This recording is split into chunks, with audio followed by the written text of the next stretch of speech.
Hermanos, bienvenidos a Capilla Calvario. Pueden tomar sus lugares. Capilla Calvario El Puente, bienvenidos todos los que son de casa y los que nos visitan por primera vez, bienvenidos. Por favor, es importante que tengamos una Biblia en nuestras manos, así que si alguien no tiene, por favor, alce la mano y nuestros hermanos le hará llegar una Biblia. Y también nuestros hermanos, gracias a Dios, nos trajeron una bendición de cuadernos para que nosotros podamos traerlo a los servicios cada domingo y cada miércoles y tomar notas. Así que nuestras mentes van a estar recibiendo, nuestros oídos van a estar escuchando y nuestras manos van a estar escribiendo. Son diferentes maneras de recibir y retener la palabra de Dios. Así que también se les va a dar un cuaderno a cada uno de nosotros para que lo traiga cada domingo. Acompáñenme por favor en la epístola de Pablo a su discípulo Tito. Capítulo 1, por favor, y ya sé que muchos estamos ansiosos por finalizar el libro de Efesios. Yo la verdad sí, pero les quiero avisar que ese era el plan para este domingo. Pero estamos en la sección del libro de Efesios que es la armadura de Dios.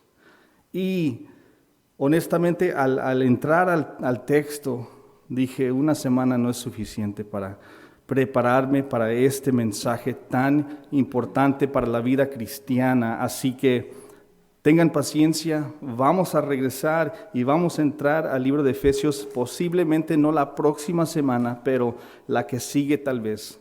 Sinceramente quiero darme suficiente tiempo para escudriñar bien la palabra e interpretarla bien, porque sabemos que cuando se trata de la armadura de Dios, unos dicen esto, unos dicen esto, unos dicen esto, lo interpretamos de nuestra forma, de cómo pensamos, ¿no?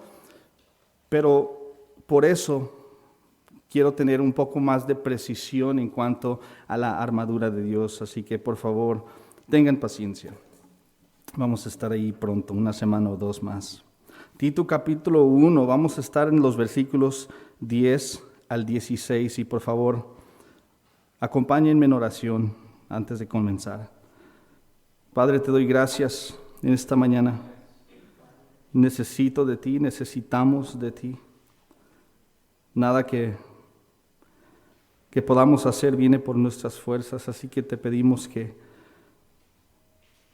nuestra fuerza está en ti, que tú nos das los dones, tú nos das vida, tú nos das todo. Y por eso, como cantábamos, solo la gloria a ti. Nadie más y nada más merece honra, gloria o nuestra alabanza como tú. En esta mañana te pido que abras las mentes y los corazones tanto de mis hermanos como mi corazón y mi mente para estar atentos a tu palabra. Bendícenos con ese privilegio de entender, captar con nuestras mentes y aplicar con nuestros corazones y por medio de tu Espíritu esta enseñanza en nuestras vidas. Te lo pido todo en el nombre precioso de tu Hijo Jesús. Amén. Ya están ahí en Tito capítulo 1, versículos 10 al 16. Qué bueno, qué bueno. Al comienzo de este libro, desde el versículo 1 al 4, básicamente, Pablo le escribe a este discípulo, como les dije, su discípulo Tito, y le da un poco de ánimo y lo saluda con un saludo tierno y cálido, como si fuera su propio hijo en la carne. Sabemos que dice que es su hijo espiritual, su hijo en la fe, y por eso ama a Tito y por eso lo saluda de esa forma. Pero casi inmediatamente en el versículo 5, Pablo empieza a decirle a Tito, ¿por qué estás en Creta? ¿Por qué te dejé en este lugar, en esta isla? Te voy a decir tu tarea, le dice. Y ahí leemos en el versículo 5 que le da su tarea. Dice, por esta causa te dejé en Creta, para que pusieras en orden lo que queda y designarás ancianos en cada ciudad como te mandé. Esa es la tarea de Tito. Su tarea era básicamente ir ciudad en ciudad a través de esta isla y organizar las diversas iglesias mediante el nombramiento de ancianos o digamos pastores, líderes calificados y capaces en cada una de las iglesias. Esa era su tarea. Ya luego en el versículo 6 al 9, Pablo le dice, ok, pero no nombres a cualquiera. No cualquier hombre califica para ser pastor, por lo tanto, aquí te va la descripción de un hombre que va a calificar para ser pastor de estas iglesias. Por lo tanto, ten cuidado de encontrar a hombres que cumplen con estos requisitos.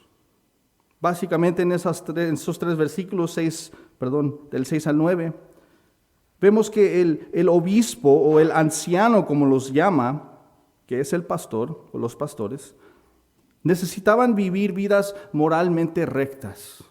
Es decir, necesitaban vivir vidas ejemplares de santidad, tanto en privado como en público. Eran hombres que necesitaban tener una buena reputación ante los hombres. También, y grábense esto es muy importante para el contexto de la enseñanza de hoy. También tenían que ser competentes, tenían que entender cosas espirituales cristianas. Es decir, ellos necesitaban estar firmes en cuanto a las doctrinas de la fe cristiana. Eso es muy importante. Lo que vemos que estaba sucediendo en la isla de Creta y realmente en toda esa área de los gentiles, de los que eran no judíos, vemos que el evangelio se estaba esparciendo y la gente se estaba salvando por todos lados, en abundancia. Las iglesias estaban creciendo. Por lo tanto, ahí va Tito con su tarea. Porque estaban creciendo, pero ese crecimiento también atrajo a muchas personas con malas intenciones y malas doctrinas. Antes de continuar, ¿qué opinan ustedes de las malas doctrinas? ¿Son buenas? Pues la palabra, el tema lo dice, son malas doctrinas. ¿Qué opinan de los falsos maestros? Hay muchos. Debemos nosotros decir, mira, que ellos hagan lo suyo por allá. Que nos dejen en paz, ya está bien, no pasa nada. O debemos confrontarlos. Debemos mostrar quiénes son.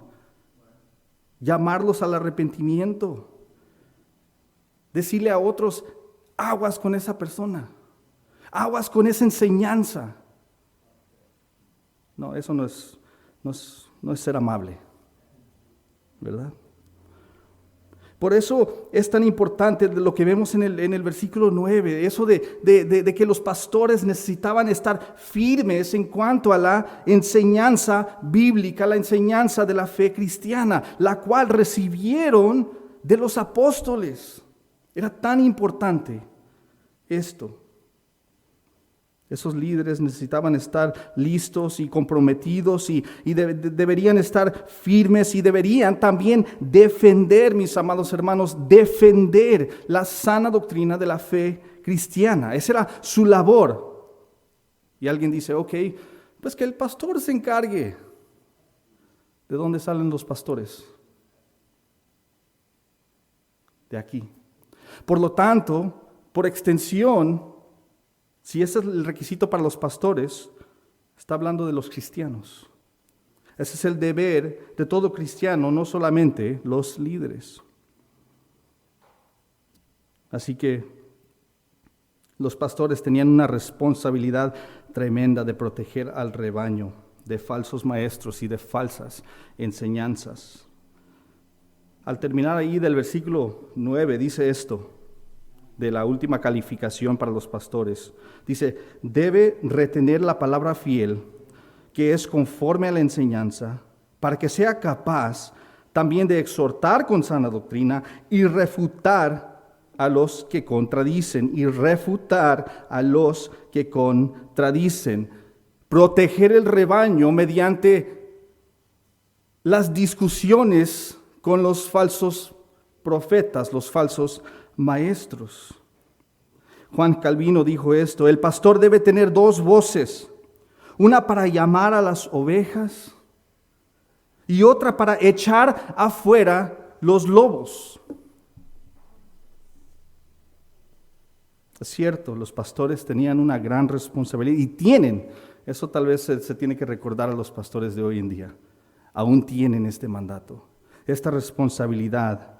Deben poder detectar y combatir contra los lobos que aquí podemos ver son falsos maestros. Así que el contenido del versículo 9, lo que vimos acerca de esa calificación de los ancianos, de los pastores, de poder refutar a los que contradicen, nos llevan inmediatamente al versículo 10 al 16, que dicen lo siguiente: porque hay muchos rebeldes, ¿ok? Tiene que poder combatir contra ellos porque hay muchos rebeldes. Lean conmigo, dice: habladores vanos y engañadores, especialmente los de la circuncisión, a quienes es preciso tapar la boca, porque están trastornando familias enteras, enseñando por ganancias deshonestas cosas que no deben. Uno de ellos, su propio profeta, dijo: los cretenses son siempre mentirosos, malas bestias, glotones, ociosos. Este testimonio es verdadero. Por eso, repréndelos severamente para que sean sanos en la fe y no presten atención a mitos judaicos y a mandamientos de hombres que se apartan de la verdad. Todas las cosas son puras para los puros, pero para los corrompidos e incrédulos nada es puro, sino que tanto su mente como su conciencia están corrompidas. Profesan conocer a Dios, pero con sus hechos lo niegan, siendo abominables, desobedientes e inútiles para cualquier obra buena. Hay que ser pacíficos con los falsos maestros. El título de la enseñanza de hoy es Tratando con los falsos maestros. No estoy enojado con ustedes, pero los falsos maestros y sus enseñanzas me hace muy enojado. Vamos a ver 4 puntos en esta mañana de estos textos, de estos versículos. Punto número 1, el versículo 10 al 11. Y si usted está notando ahí, este punto le puse, y van a notar que todo empieza, no empieza, pero todo contiene la letra P, ¿ok? El problema y la prescripción. El problema y la prescripción. Ahí en estos 2 versículos, 10 y 11, Pablo le dirá a Tito quiénes son estos falsos maestros y cómo se supone que los cristianos deben tratar con ellos. Punto número 2, versículos 12 y 13. Su personalidad y su penalización. Su personalidad y su penalización. Aquí Pablo describirá el carácter de estos egoístas, estos falsos maestros, y también nos dirá qué merecen por difundir sus falsas doctrinas en las iglesias, a los cristianos, a los hijos de Dios. Punto número 3, versículos 14 y 15. Ellos prohíben lo que Dios permite. Ellos prohíben lo que Dios permite. Este tercer punto, vemos que Pablo describirá cómo estos falsos maestros estaban agregando reglas y restricciones a la vida cristiana que Dios nunca había ordenado, jamás. Y el último punto, punto número 4, versículo 16, el último versículo, la prueba de su perdición. Por último, Pablo contrastará sus palabras con sus acciones y mostrará que estos falsos maestros son hipócritas y no son cristianos. Vamos a comenzar con el punto número 1, versículos 10 y 11. El problema y la prescripción. Si alguien no sabe qué significa prescripción, significa como cuando vas al doctor y te dan una receta, una solución para tu problema. Eso es una prescripción, ¿ok? Así que el problema y la prescripción. Versículos 10 y 11 dicen lo siguiente: porque hay muchos rebeldes, habladores vanos y engañadores, especialmente los de la circuncisión, a quienes es preciso tapar la boca, porque están trastornando familias enteras, enseñando por ganancias deshonestas cosas que no deben. El problema lo vemos claramente en estos versículos. El problema es que había personas, falsos maestros, que tenían un apetito de ganancias deshonestas y por ese insaciable deseo de ganancias deshonestas, ellos estaban enseñando doctrinas erróneas dentro de las iglesias. Cuando habla de ganancias deshonestas, dicen, vamos a enseñar esto y luego vamos a recoger una ofrenda para mi bolsillo. Querían crecer, como muchos de los que están en la televisión, quieren crecer su cuenta bancaria. ¿Qué les importa que estén mintiendo? Ese era el problema aquí. Realmente, los falsos profetas, los falsos maestros y las falsas enseñanzas, doctrinas, han sido un problema para la iglesia desde su principio, como vemos aquí. Estamos hablando del primer siglo. Todavía ni eran 100 años después de que murió Cristo y ya estaban ahí. Ya estaban estas personas y estas enseñanzas. Estas personas que eran motivadas por dinero, motivadas por ganancias deshonestas. Pablo le dijo a Tito unos versículos anteriores, cuando estaba describiendo al pastor, en el versículo 7, ahí al final, dice que el pastor no puede ser amante de las ganancias deshonestas. Así que este es un directo contraste. Mira, este es un carácter cristiano, alguien que no es codicioso por ganancias deshonestas, y este es un carácter del falso profeta, del falso maestro. Cuando está motivado por dinero, sabes quién es.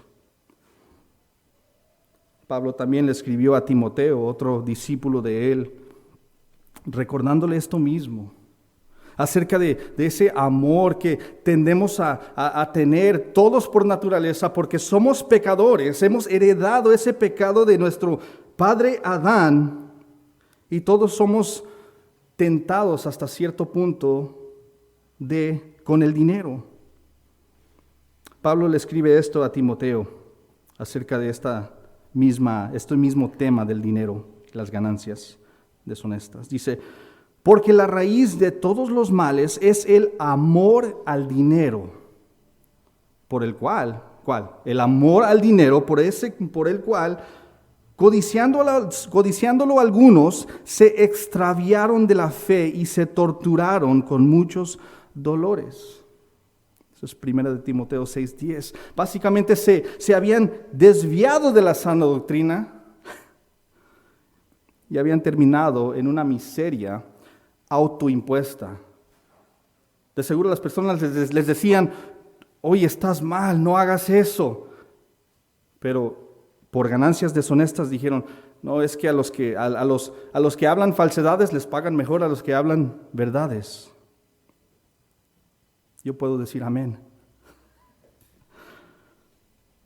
Así que el problema era los codiciosos y vanidosos, mentirosos, que querían enriquecerse enseñando falsedades en las iglesias cristianas, en las comunidades de hermanos.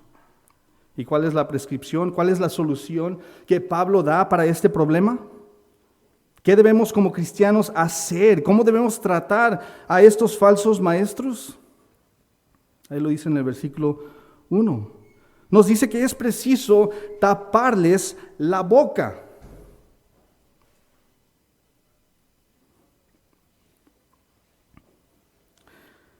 es necesario callarlos. Estas palabras, esta frase, básicamente en el griego, en el idioma original de las Escrituras, en el Nuevo Testamento, significan literalmente, es necesario silenciarlos.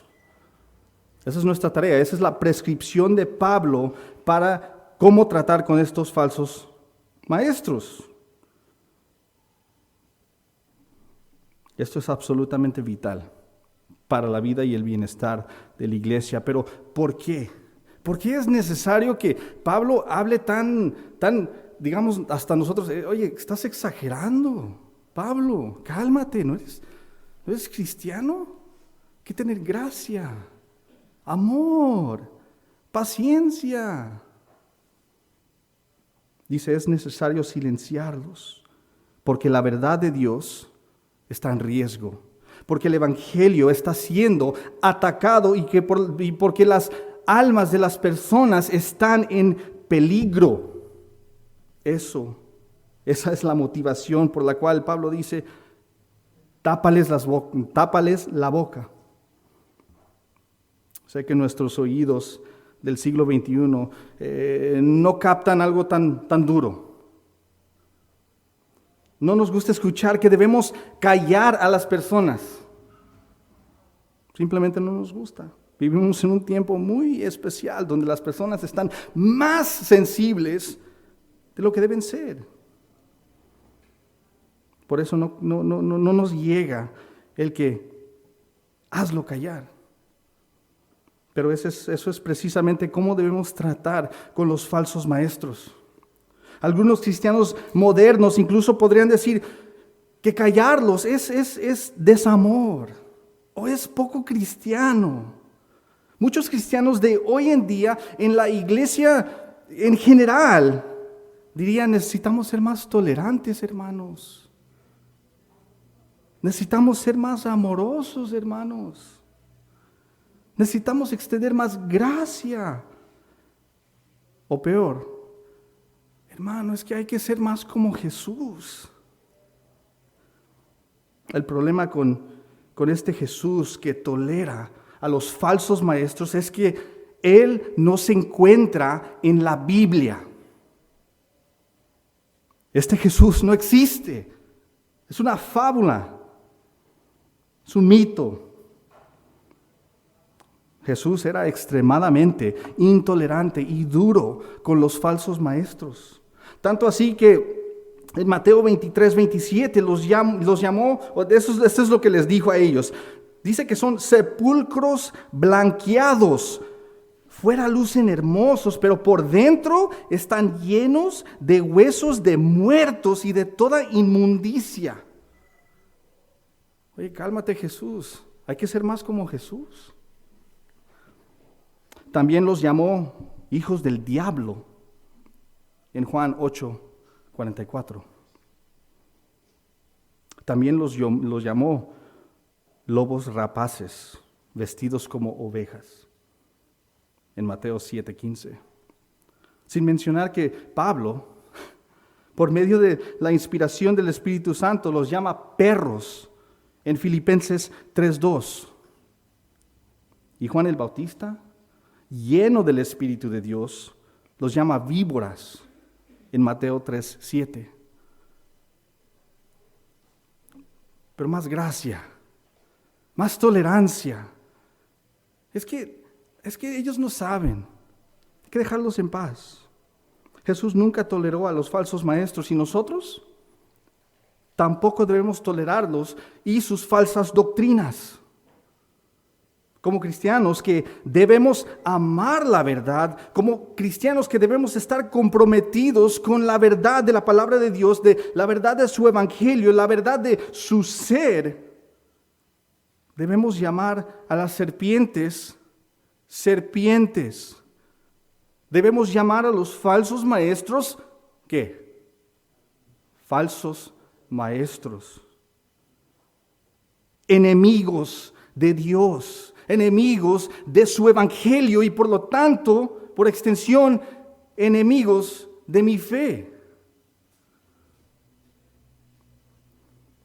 Después de todo, Si piensas que tolerar a los falsos maestros es algo que nosotros como cristianos debemos hacer porque es lo amoroso, déjame preguntarte, ¿es amoroso permitir que un lobo devore al rebaño? ¿Es amoroso? No, no lo es. Absolutamente no lo es. Y eso es exactamente lo que estaba sucediendo en la isla de Creta. Por eso en el versículo 11 nos dice ahí que ellos estaban trastornando familias enteras con sus falsas doctrinas. Estaban causando la ruina espiritual y económica de familias enteras. Y como cristianos no es amoroso permitir que esto suceda en nuestra iglesia. No es. Esta palabra aquí que dice familias enteras, familias, se puede traducir como hogar. ¿Ok? Si lo tomamos de esa forma, podemos decir que ellos estaban, que se está refiriendo a iglesias, porque la iglesia primitiva se reunía en los hogares de sus miembros. Así que es posible que Pablo esté diciendo que ellos están destruyendo a comunidades enteras de cristianos, a todos los que estamos aquí presentes. Es posible que eso es lo que esté diciendo Pablo.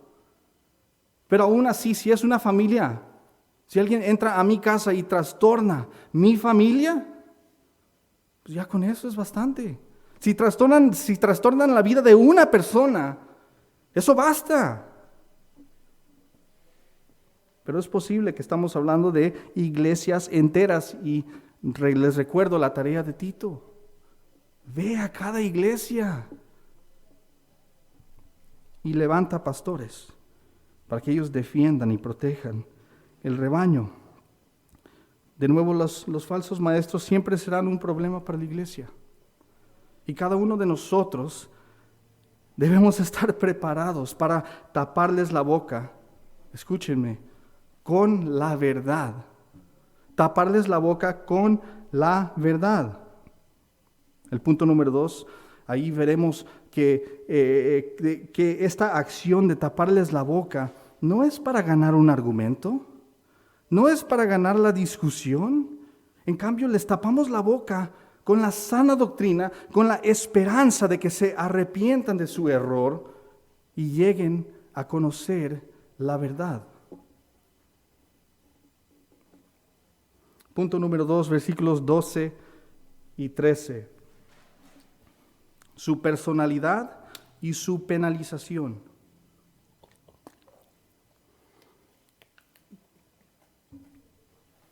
Su personalidad y su penalización. Dice el versículo 12 y 13. Uno de ellos, su propio profeta, dijo: los cretenses son siempre mentirosos, malas bestias, glotones ociosos. Este testimonio es verdadero. Por eso repréndelos severamente, para que sean sanos en la fe. La mayoría de los cretenses, de las personas de la isla de Creta, eran conocidos por su estilo de vida imprudente. Esta cita que describe el comportamiento o la reputación general de los habitantes de Creta, aquí en el versículo 12, es una cita de un antiguo filósofo cretense llamado Epiménides. Él dijo estas palabras. Pero lo que se me hace más interesante que todo es que el filósofo no dice, oye, los cretenses son mentirosos, malas bestias y glotones. Más bien él dice, los cretenses son siempre mentirosos, malas bestias, glotones ociosos. Esta era su estado constante, día tras día, día y noche, semana tras semana, año tras año, son habitualmente y constantemente mentirosos, malas bestias, glotones ociosos.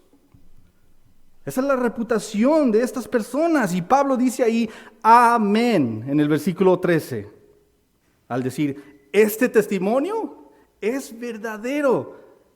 Es cierto lo que dijo este filósofo. Son así. Ellos no eran, estos falsos profetas de Creta, no eran diferentes al resto de los nativos de esa isla. Eran igualitos. Lo que se le dice de los cretenses en general, se dice de los falsos maestros cretenses.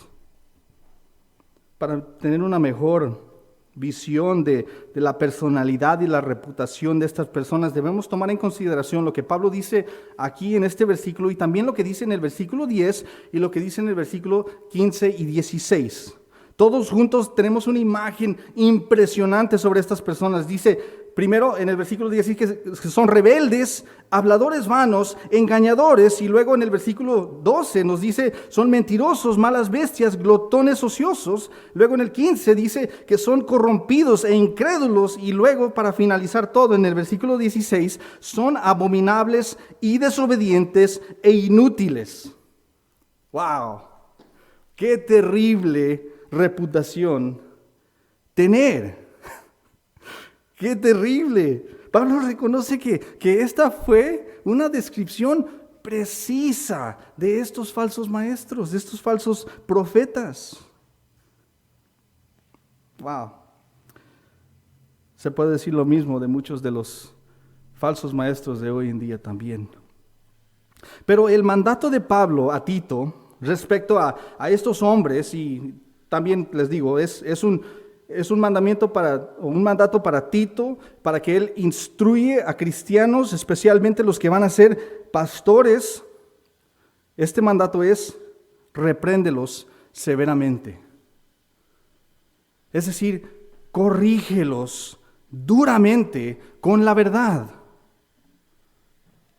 La penalización que ellos merecen por su rebelión y su ataque del evangelio es ser severamente corregidos. En ese momento, corríjanlos. La idea es que los cristianos necesitan llevar a estos falsos maestros a la corte de la verdad de la palabra de Dios y presentar ante ellos la evidencia en su contra, para que ellos reconozcan su transgresión y ojalá se arrepientan. Nuestro objetivo, mis amados hermanos, al corregir a un falso maestro o incluso un hermano que se deja llevar por los falsos maestros o está enredado en falsas doctrinas, no es argumentar con ellos para ganar una discusión. Lo hacemos para ganar una alma. No es suficiente persuadir a alguien que está en error, que abandone su mentira, si no estamos dispuestos a persuadirlos a aceptar luego la verdad. En una ocasión me tocó algo así. Había alguien que era testigo de Jehová y yo con amor y tuve una amistad con esta persona. Imagínate si yo le digo: oye, estás mal, esa es una secta religiosa, salte de ahí. Y nada más. Qué mala onda de mi parte decir, salte de ahí. No, es salte de ahí y ven para acá. Fíjate, ahí te va la verdad. No es suficiente que alguien abandone una mentira si no va a aceptar o si no le vas a presentar la verdad. En Timoteo, segunda de Timoteo 2:25 al 26, Pablo le dice a Timoteo cómo tratar con personas que se oponen a la verdad. Él dice lo siguiente: debe reprender, hablando de los pastores, que el pastor debe reprender tiernamente a los que se oponen, por si acaso Dios les da el arrepentimiento que conduce al pleno conocimiento de la verdad, volviendo en sí, escapen del lazo del diablo, habiendo estado cautivos de él para hacer su voluntad. Es decir, nuestro objetivo, cuando toca nuestra puerta el testigo de Jehová o el mormón, no es debatir para ganar el argumento. No deberíamos estar buscando oportunidades para mostrar nuestros músculos teológicos. Mira lo que hice porque yo estudio mi Biblia. porque yo conozco la sana doctrina. Mira, lo callé. Le dije que su grupo era una secta, ¡ja! Y se lo comprobé con la palabra de Dios. ¿Y no le dijiste las buenas noticias de Jesucristo? No, lo ofendiste y se fue, se quedó en su secta. Nuestro objetivo es mostrarles su error y compartir la verdad del Evangelio con la esperanza de que Dios los haga arrepentir y creer. Esa es nuestra meta. Pero si un falso maestro no quiere arrepentirse, o si un cristiano rehúsa dejar falsas doctrinas, ¿qué debemos hacer? ¿Verdad? Si alguien dice, no me importa, ¿qué debemos hacer? Pablo habla de 2 hombres que se habían desviado de la verdad del Evangelio, habían adoptado enseñanzas falsas, y él dice acerca de estos hombres lo siguiente, dice, han rechazado y naufragaron en lo que toca a la fe. Entre ellos están Himeneo y Alejandro, a quienes he entregado a Satanás para que aprendan a no blasfemar. Si hemos hecho todo lo posible por convencer a una persona de sus falsas doctrinas, de los falsos maestros, y se niega a someter a la verdad, nosotros nos lavamos las manos.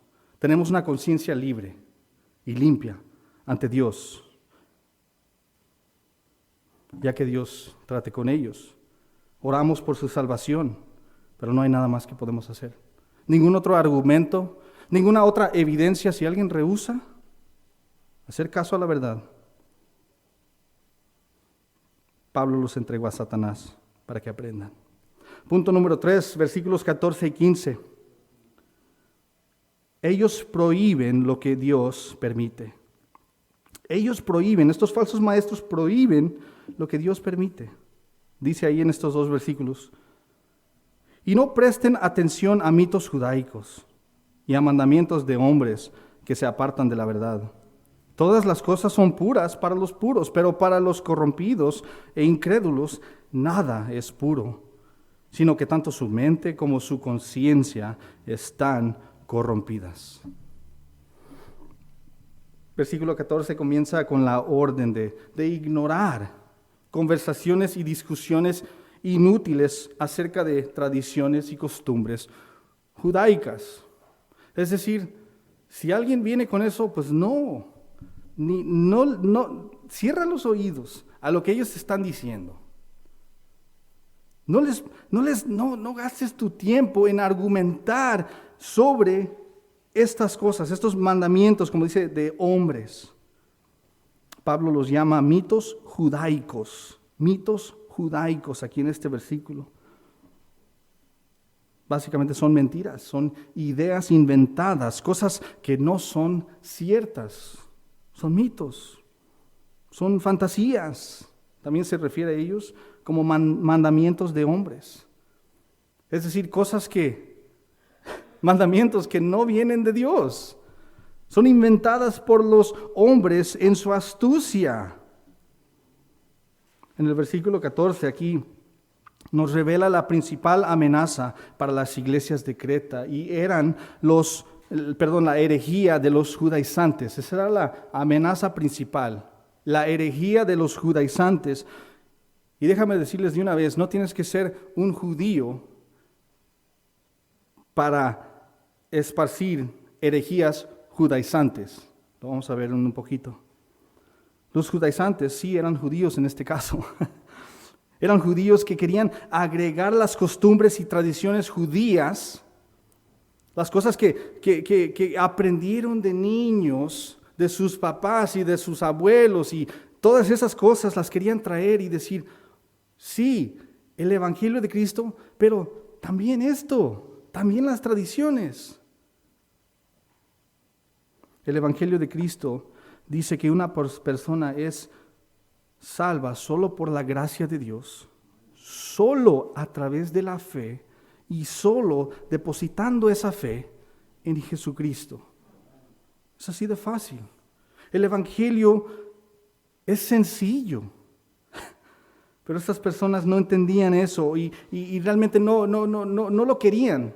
Y les he dicho muchas veces, nosotros pensamos como consumidores, cuando alguien nos dice, oye, Dios te ofrece salvación gratuitamente como un don de su mano. Dicen, ok, pero ¿qué tengo que hacer?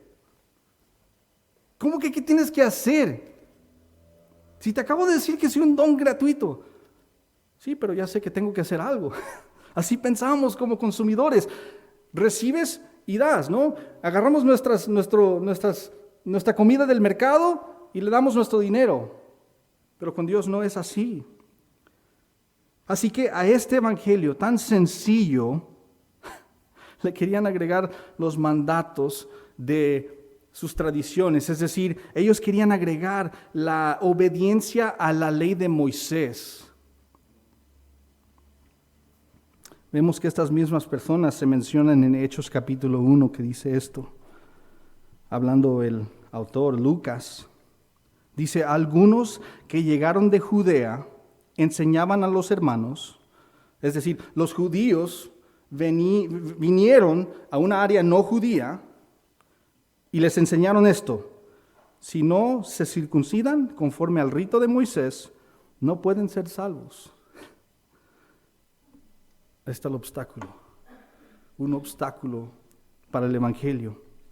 Entonces los judaizantes, vemos que ellos decían que la salvación dependía de que si eras o no circuncidado. ¿Qué importa lo que hizo Jesús en la cruz? ¿Eres circuncidado? ¡Qué loco! A esto nosotros lo llamamos, porque es una salvación por obras. Una salvación donde yo intento por mis hechos ganar mérito ante Dios para que Él me salve. Significa que Él me basa sobre lo que yo he hecho.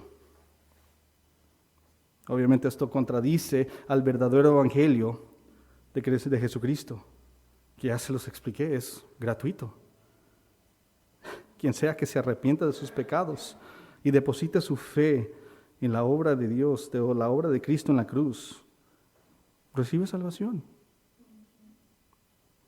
Al agregar la circuncisión, estos judaizantes, como un requisito para la salvación, habían corrompido el evangelio. Ya no era el evangelio. Cuando uno le agrega o le quita, es otro evangelio. Ya lo dijo Pablo en Gálatas capítulo 1.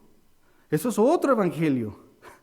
No es que haya otro, pero eso es otro tipo de evangelio, pero no es el evangelio. Ellos habían corrompido el mensaje de Jesucristo, de nuevo, porque el evangelio dice que para ser salvo, todo lo que necesito que hacer es arrepentirme de mis pecados y confiar completamente en la obra de Cristo en la cruz. No necesito circuncidarme, no necesito una ceremonia o un ritual especial, no necesito bautizarme. No digo que el bautizo no es importante, pero para salvación no necesito hacer nada. Yo no puedo traer nada a la mesa para causar que Dios me salve. No puedo traer, mis amados hermanos, díganlo conmigo, nada. Nada. Cuando una persona dice, ok, debes hacer ahora esto o esto o esto para ser salvo, está predicando una salvación por obras, que es otro evangelio. Una salvación que depende de lo que hagas o también lo que no hagas. Pero Pablo dejó muy claro en Efesios 2, 8 al 10, que ninguna obra de nuestras manos puede salvarnos. Y dice esto ahí, dice, porque por gracia ustedes han sido salvados, ¿ok? ¿Por qué? Por gracia, la gracia de Dios. Dice, por medio de la fe, ¿ok?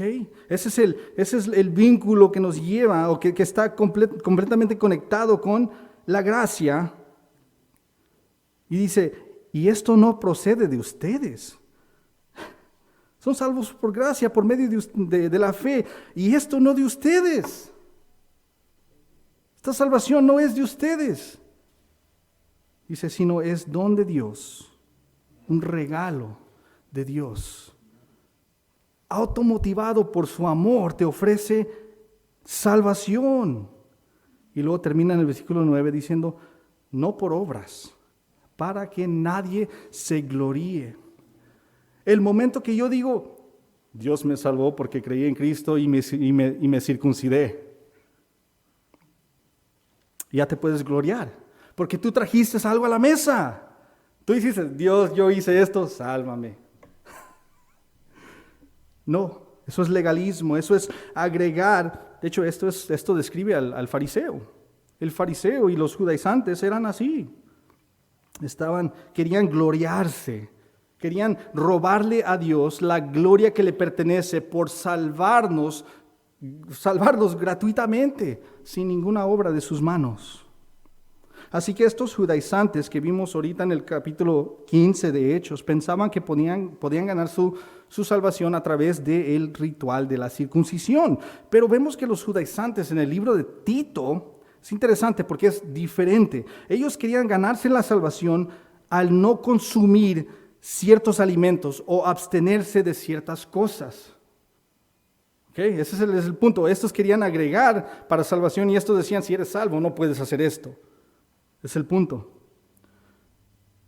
Ellos predicaban, como vemos en este pasaje, que si quieres ser puro, si quieres ser santo, limpio ante Dios, no puedes consumir ciertos alimentos, no puedes hacer ciertas cosas.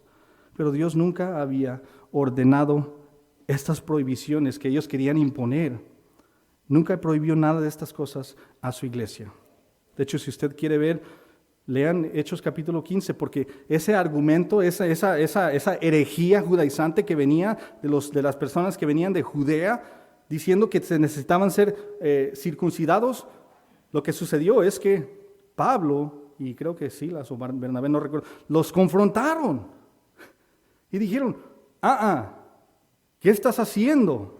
¿Cómo que los gentiles ahora se tienen que circuncidar? Están locos, eso no está bien. Y hubo una gran discusión y al fin dijeron, ¿sabes qué? Vamos a los apóstoles en Jerusalén.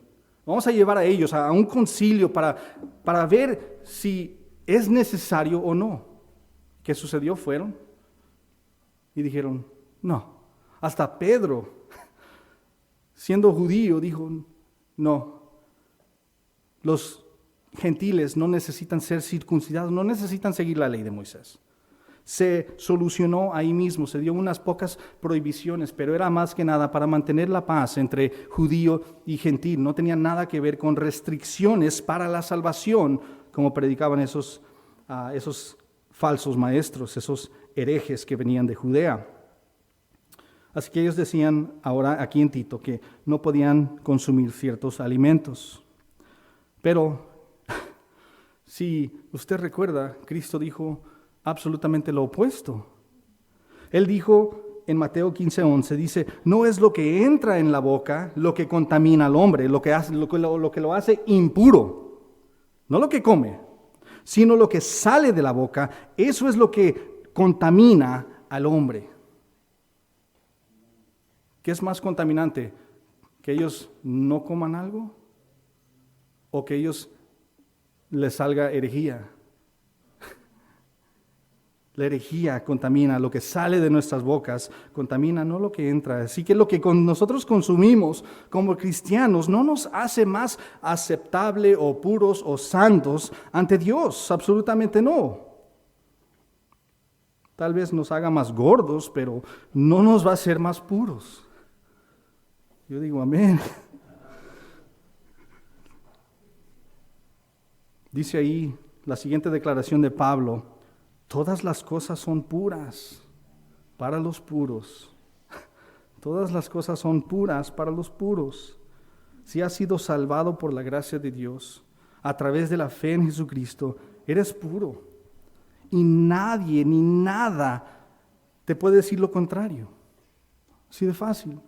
Si tú quieres comer bombones todo el día, cómetelos.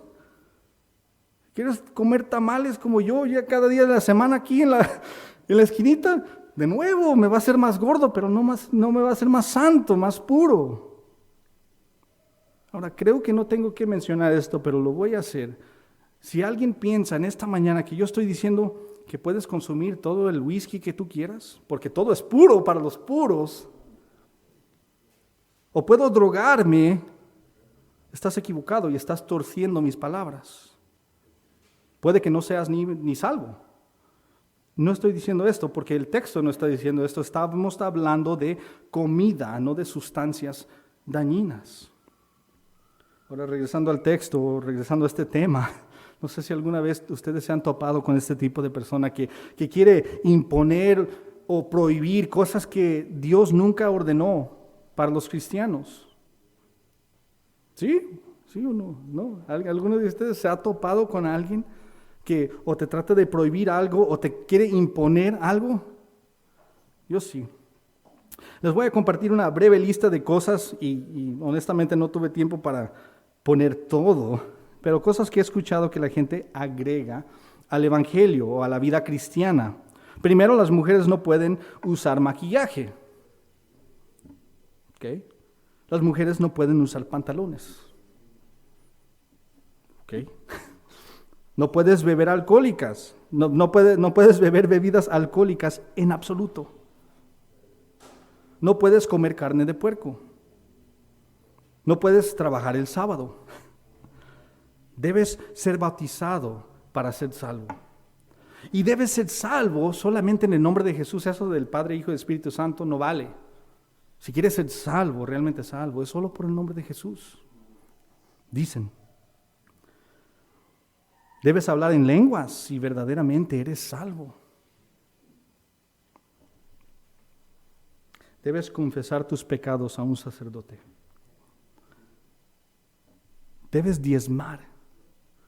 Ninguna de estas cosas afecta la salvación de una persona.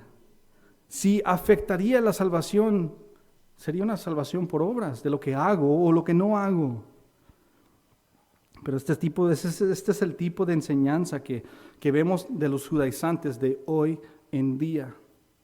Si alguien te dice, oye, no puedes ser salvo hasta que hagas esto, y tú ponle cualquiera de estas cosas, tú dices, fuera de aquí, judaizante, vete de aquí. Por eso Pablo siente la necesidad de aclarar de que todo es puro para ti si eres cristiano. Obviamente, como dice en otro pasaje, no todo es lícito, no todo conviene, no todo es para beneficio. No. Si causa el tropiezo de un hermano, aunque tienes libertad para consumirlo, mejor no lo hagas. Así que hay que haber un balance, pero nada de estas cosas, ninguna de estas cosas, ninguna ordenanza o mandamiento de hombre afecta nuestra salvación. Así que disfruta todo lo que te ha dado Dios y no dejes que nadie te esclavice a reglas o tradiciones o costumbres no bíblicas. En 1 de Timoteo 4:3, Pablo dice algo similar, que personas van a intentar imponer a los cristianos ciertas prohibiciones no bíblicas, como por ejemplo, casarse. Van a prohibir que las personas se casen y también abstener de comer ciertas cosas. Eso es lo que dice en 1 de Timoteo 4:3. Pero lo más interesante de eso es lo que dice anteriormente en el versículo 1. En el versículo 1 dice que estas prohibiciones son doctrinas de demonios. Doctrinas de demonios. Entonces, enseñar que una persona no puede casarse como lo hace la religión católica romana con sus sacerdotes es enseñar una doctrina de demonios. ¿O está mal Pablo? Es lo que dije, si te prohíben casarte, esa es una enseñanza, esa es una doctrina de demonios. Nosotros como cristianos tenemos la responsabilidad de poder detectar y discernir cuáles son los mandamientos de hombres que nos quieren imponer y cuáles son los mandamientos de Dios para nosotros, para nuestras vidas. Cada uno de los que están aquí, mis amados hermanos, tiene esa responsabilidad. ¿Y cómo podemos hacer eso? Al estudiar la palabra de Dios en oración siempre. Lo he dicho 1,000,000 de veces y no me canso y no me cansaré de decirlo. Un cristiano que no lee con diligencia su palabra se convierte en presa fácil para Satanás y para los engañadores. ¿Cómo sabes que no te estoy mintiendo ahorita? ¿Dónde está tu Biblia? ¿La estudias? ¿Cómo sabes? Es broma, yo no soy falso maestro. Oh, sí. Tan, tan, tan. En una ocasión, y creo que ustedes han escuchado más o menos esta historia, en una ocasión ahí en mi casa, en nuestro comedor ahí, tuve una conversación con un falso maestro. Se llama Matthew Riley, para que ustedes sepan. Vive aquí en Tecate. Si ustedes se topan con por favor, tomen nota de él. Matthew Riley. Durante la conversación que tuve con él, recuerdo que pude detectar sus mentiras, y en ese momento empezamos a debatir, ¿no? Acerca de pues, lo que él estaba diciendo. Lo confronté en ese momento. Pero ustedes, la verdad, fue algo increíble. Este hombre era tan carismático, era tan entusiasmado, era bien animado. Él tenía una facilidad de palabras y cómo te podía enredar. Era realmente impresionante cómo podía vomitar falsa doctrina. Era realmente impresionante. Pero solo por la gracia de Dios y conocer la palabra de Dios, yo pude discernir y combatir esas falsas doctrinas de este hombre. La mayoría de maestros, entiendan, mis amados hermanos, que son amables. Falsos maestros hablan con denuedo, con autoridad. Tienen grandes sonrisas. Te animan cuando estás abajo. Siempre son alentadores, aunque realmente son engañadores y mentirosos. Por lo tanto, estudien la palabra de Dios para que puedan protegerse de los falsos maestros, a ustedes mismos y a los que los rodean, su familia, su iglesia. Si tienen compañeros cristianos, los puedan proteger. Punto número 4, versículo 16. La prueba de su perdición. Ya mero terminamos, hermanos. Dice allí, profesan conocer a Dios, pero con sus hechos lo niegan, siendo abominables y desobedientes e inútiles para cualquier obra buena. La verdad del asunto es que los falsos maestros no son cristianos. Es así de fácil. Son, como Pablo dice en Gálatas 2:4, son falsos hermanos, no son verdaderos cristianos, no son salvos, están perdidos en su pecado y transgresión, son enemigos de Dios y enemigos de su evangelio.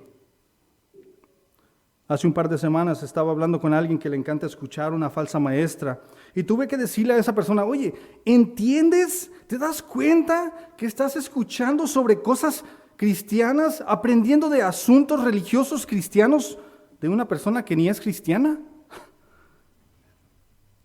¿Lo entiendes?